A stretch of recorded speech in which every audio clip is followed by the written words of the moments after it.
Gilets jaunes contre l'islamophobie.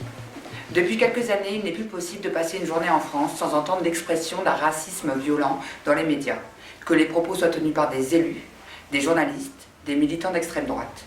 Ils nous sont matraqués sans complexe ni sanction, en flux tendu.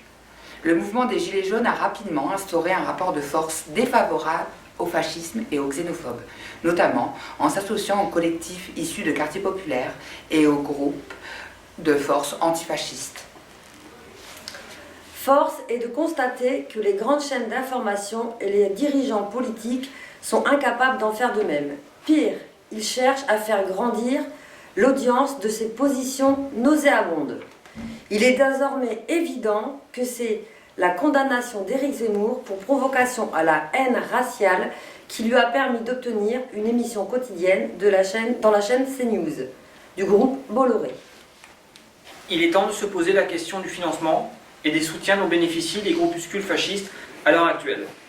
Les Gilets jaunes d'Amiens, réfractaires du 80, souhaitent apporter leur soutien à toutes les victimes de ces discours racistes et particulièrement aux femmes qui portent le voile, dont une grande partie de la classe politico-médiatique cherche à faire disparaître de l'espace public.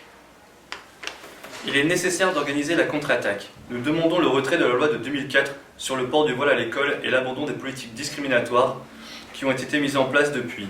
De plus, nous réclamons le respect de la loi de 1905 et l'application des lois interdisant la tenue des propos racistes et incitation à la haine dans l'espace public et privé.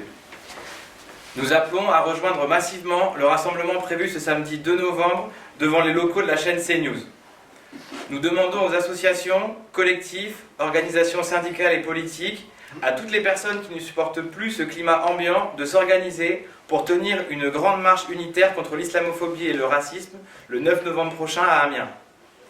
Nous encourageons les différents groupes Gilets jaunes à prendre localement des initiatives en ce sens.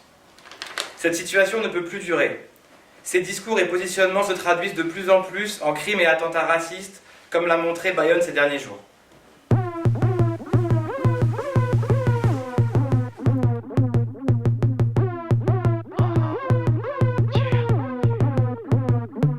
Je rêve de séquestrer un banquier, de célébrer cet événement.